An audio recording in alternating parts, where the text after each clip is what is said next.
Hey, what is up guys, welcome back to the channel and welcome back to Gran Turismo 7. It's that time of the week once again when the weekly challenges go ahead and refresh. Now in terms of this week, it is looking much stronger than the previous week. We do have the best reward on offer, which is of course the free 6-star car ticket reward. And in terms of the events, they are much longer overall, much better in terms of, fine tuning and really having to sort of work for the rewards.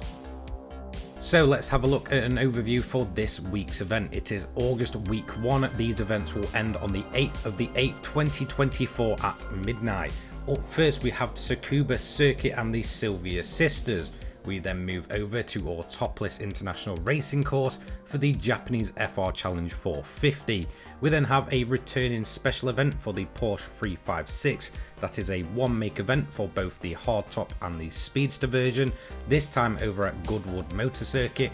Absolutely spot on for those kind of vehicles. We then head over to Willow Springs for the Neo Classic competition before finishing up with the new event from 1.49, the World Rally Challenge over at Eiger Nordwand. As mentioned, it is the best rewards possible this week with the 6-star roulette ticket car for all 5 events completed, which of course guarantees you one of the more, expensive and luxurious vehicles in the game. We also have the likes of the 6-star roulette ticket parts ticket, and for completing 3 events it is the credit ticket of 150,000 credits. So event number 1 this week is the Silvia Sisters over at Tsukuba circuit. This is a 3-lap sprint race, of course aiming at every single generation of Nissan Silvia that is present in Gran Turismo 7. So let's head over and take a look at the tune that I used for this event. So as you can see, I'm using the Silvia K's Type S S14 from 1994, the pre-facelift version. We've got sport soft tyres, fully customizable suspension, the body height at the front is 85, exactly the same at the rear. Anti-roll bar is at 4 for both, compression is at 25 for both, expansion is 45 for both, natural frequency at the front is 190, 210 at the rear. Negative camber angle at 3, no toe angle at the front and 0.30 inwards at the rear. The differential is fully customizable. I have left this as default. This is going to be 10, 30 and 20. Fully customizable racing transmission, I have turned it down to around about 240 just to get as much power as possible.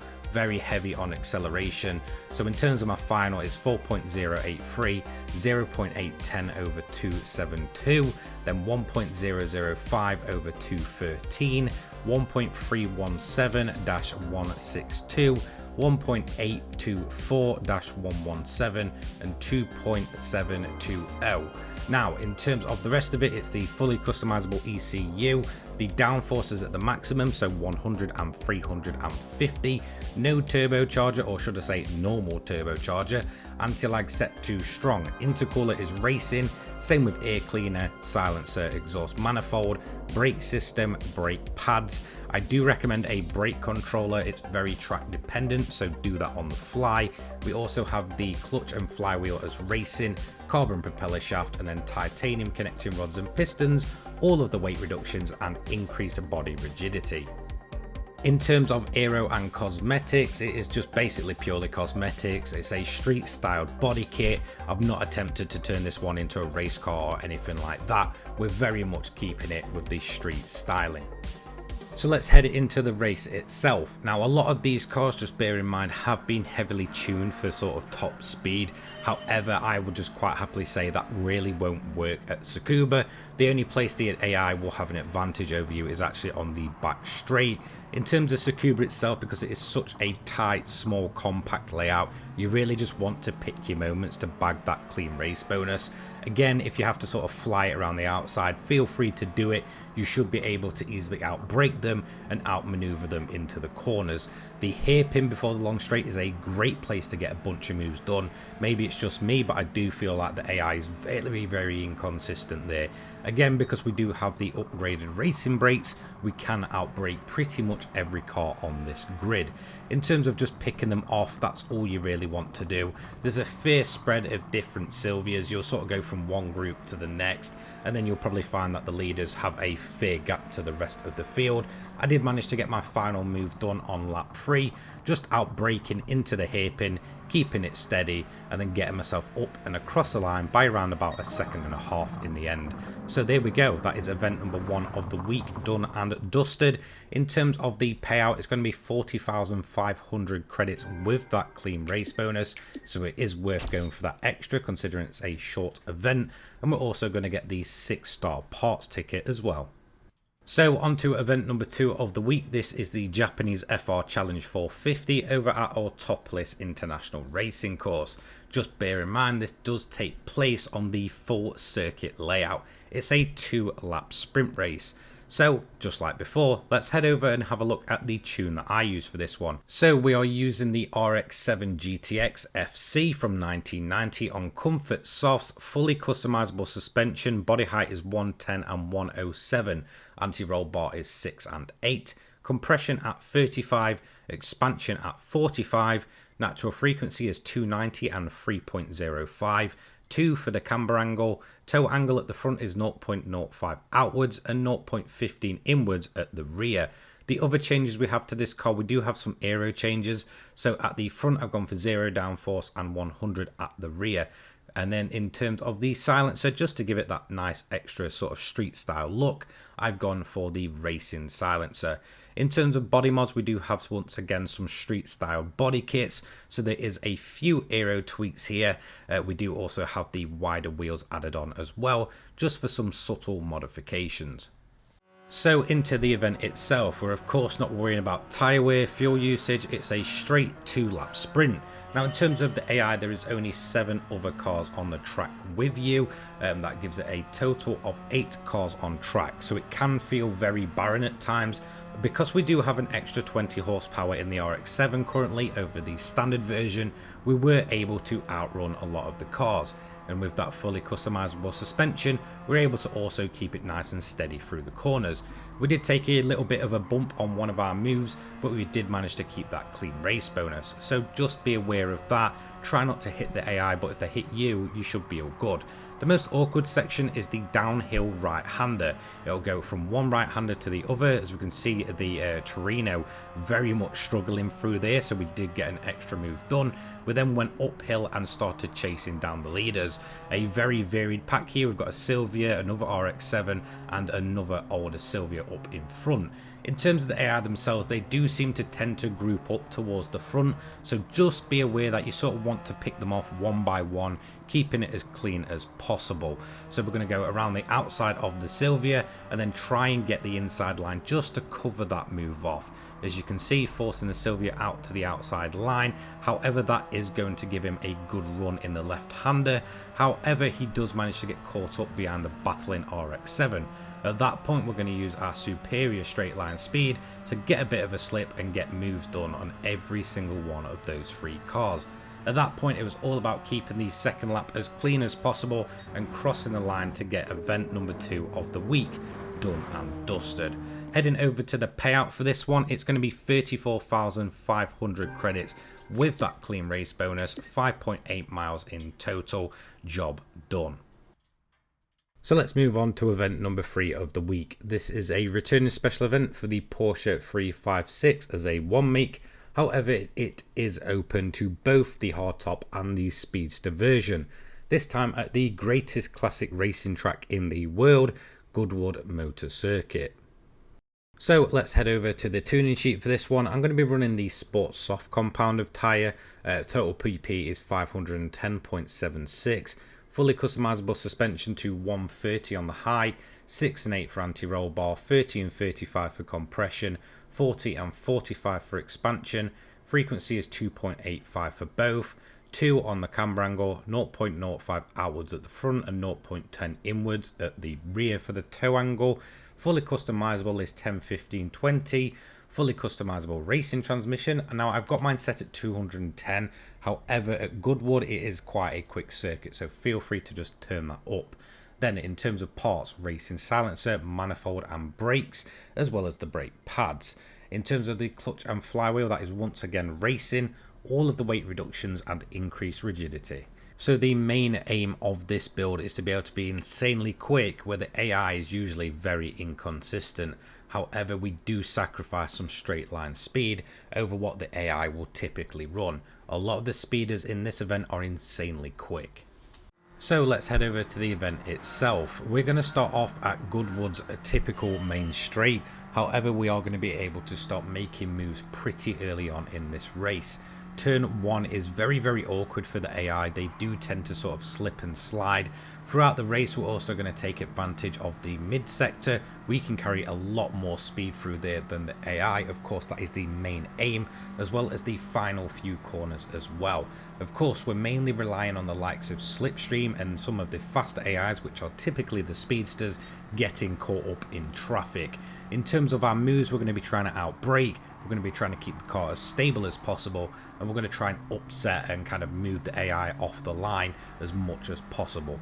So the final corners at Goodwood are extremely awkward to do. We were going to go for the move, however I did manage to get the cutback and then use that acceleration to boost out the corner. A little later on, the pack was extremely close. Now it does seem that T Barnett has an extremely quick car in comparison to anything else on the field, so just bear that in mind.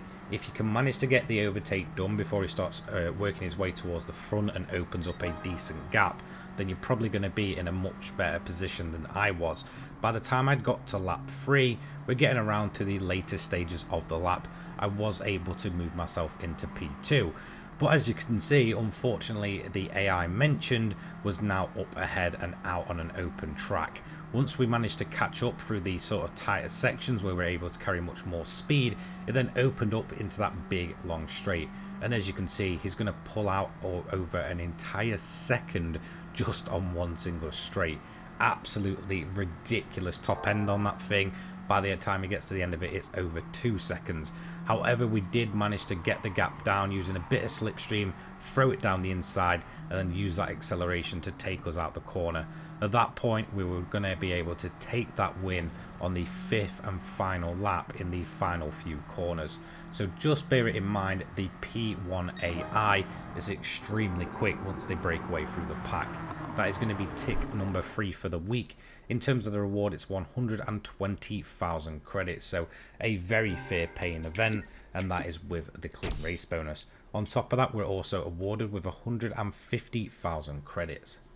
So let's move in to event number 4 for this week. This is the Neo Classic competition over at Willow Springs International Raceway for cars made from 1999 and before to an 800 pp limit. So of course I'm going to turn to the Mazda 787B. This is a car I've been trying to retune over the last week or so with varying different results. It's still a very good car, but it has changed a bit. So it's now on the racing hards instead of the mediums. The body height pretty much hasn't changed. It's at 55 and 80. The anti-roll bar at the front is 4 and then 10 at the rear. So extremely stiff at the rear, a lot less so at the front. I like the car to feel like it's properly turning in. Compression is 30 and 40. Expansion is 45 for both. However, again, if you want the car to sort of roll around a lot more and be, I guess, more easy and predictable, then I would actually turn that down a bit. Now, in terms of the frequency, it's 430, 525. Camber angle is 3.5 and 3.2. Toe angle at the front is 0 and 0.05 inwards at the rear. Now, in terms of the torque, that's at 20, acceleration 25, and braking at 10. I run the fully customizable manual transmission. For me personally, I don't mind it so much, and it does drop the PP rating so that I don't have to power restrict as much. So in terms of the ECU, I do have the output turned down to 93. Unfortunately, it's a lot more difficult to try and get a full max power build going with the 787B, and I do prefer limiting power over putting ballast and extra weight in. Now, in terms of the downforce, I've got 550 at the front, 1500 at the rear. For me, these Group 1 cars are all about being lightweight and obviously creating as much downforce as possible. Now, in terms of the turbocharger, unfortunately, I have had to remove that with this 800 tune. So in terms of the 787B, it is still a very, very good car. Still maintains the fuel consumption, still maintains the tyre life that it always has. Unfortunately, just overall, it's a bit slower, but I guess in a sense has become much more predictable to drive. So let's head over to the event itself. So we're running the 787B, which means that we do have the massive advantage of incredible fuel consumption and incredible tyre life. The hards aren't going to cause you an issue. Of course, to get it to 700 pp, you do have to kind of transfer from the mediums to the hards. So we are down on pace. However, we can run fuel mix 1 for the entire time. Now, one thing to take note of whilst you're working your way through the traffic, just be aware of the lower category cars, so the Group Bs, the Group 3s, etc. They can be extremely annoying when you're going for the clean race bonus and will probably just get in the way pretty much all the time. There is a fair gap between this field, so you'll go from the Group Bs to the Group 3s, and then eventually further up the road you'll start catching the faster Group 2s, and of course the Group 1, Group C cars. A lot of these very much the legendary Group 1 cars. Now just be aware that it can be very easy to cheese this event, because a lot of the slower cars will really hamper the progress of those Group 1 cars, meaning that they will end up going extremely slow, and of course they will have to pit during the race. So at that point you'll probably get a very massive extended lead over the rest of the pack, which is exactly what I did. After you've completed 10 laps, that is going to be the event done and dusted. I won this one by about 11.5 seconds in the end, with no pit stops and fuel mix 1 the entire way. That's tick number 4 of the week, and in terms of the prize money, it's 121,000 credits.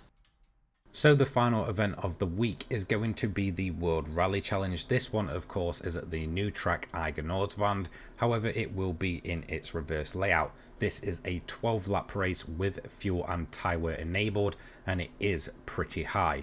So I'm of course going to be using the brand new Subaru Impreza rally car from 1998. I'm going to run on the mediums. In terms of body height, it's 90 and 95, anti-roll bar at 5 and 10. Compression is 35, and then expansion is going to be 40 for both once again. Natural frequency is 2.80 front and 3.10 at the rear. Negative camber angle is 1 at the front and 1.5 at the rear. The toe angle 0.05 inwards and 0.05 outwards at the rear. Initial torque is 15 for both, acceleration is 20 for both, and braking sensitivity is 25 for both. Now in terms of the front rear torque distribution, I have mine set at 25 to 75. Again, feel free to play around with this to your personal preference. The fully customizable racing transmission is installed. I've set the gears down to 230. This gives me a nice boost of acceleration on a very short circuit. Downforce is 250 for both. Medium RPM turbocharger with the anti-lag set to strong. Hydraulic handbrake for the hairpins. The brake controller, feel free to balance it as you do so wish. I have mine about 3 to 4 to the rear, and that is literally it for the tune. So the Subaru Impreza, one of the new cars from 1.49, and one of my favourite cars, and probably one of the better cars with the new physics. Overall, this is an extremely acceleration based build, very fast, very much a tarmac rally car at this point. So let's get into the final race of the week. In terms of the fuel mix, I recommend fuel mix 6 for the entirety of this race.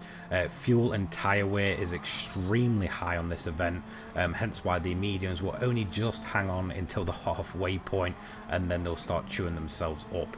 You want to make as many moves as possible on your initial stint. You should be much quicker than the AI no matter your difficulty, even if you do have to sort of barge your way through. Now in terms of the rest of the event, you're aiming to take yourself until the start of lap 6 or lap 7 at a push. Be aware that you will start to feel a drop off in terms of the mediums, so just bear that in mind in the back of your head, that there may be a pretty severe lack of grip towards the end of this first stint. So I'm going to pit in at the beginning of lap 6, going into the tunnel, and once again going to then repeat the strategy. So a brand new set of racing mediums on the car, and then going to fill it up to just above the notch. This will give me plenty of fuel to get me until the end. And then we're going to continue again in the same way that we did previous. So fuel mix 6 and just try and make as many moves as possible. This way we're doing an early stop. The AI will have to pit 1 or 2 times more during this event. I do find that they'll stop pitting at the start of lap 7, sometimes even as early as lap 5, but then we'll pit again right at the end of the event. So the main car that you're aiming to beat is the Audi Quattro. I do find that towards the latter stages of this event, that car will typically be in the lead if you're not. So once you're ahead, you're pretty safe, and the rest of the cars that may be ahead of you at that point will have to pit stop once again. As you saw, both of mine did. In the end, I did manage to take a 4-second gap to the AI behind and managed to take that win. That is tick number 5 for the week, 135,000 credits for that event, and of course the 6-star roulette ticket car award. So let's go ahead and open up our rewards for this week. For our daily driving marathon, unfortunately we got the dreaded 4-star roulette ticket. This is typically a very bad ticket to get, as you will always end up with the pretty poor reward of the bunch, and that's exactly what happened here. I ended up with 10,000 credits, so yeah, not really worth it in my opinion. Then we're going to add the 150k to the account. Then we're also going to open up our parts ticket. Now in terms of the 6-star parts ticket, it does give you things like bore up S, ultra high RPM turbochargers, etc. But the car is of course random. So we're going to end up with this part right here, which you can see is bore up S for the Toyota GR Supra RZ from 2019. We're then going to go ahead and open up our final reward, which is the free car. As you can see, some of the best cars in the game on offer. We have the likes of the GT-LM, Ferrari Enzo, and that is exactly what we're going to get.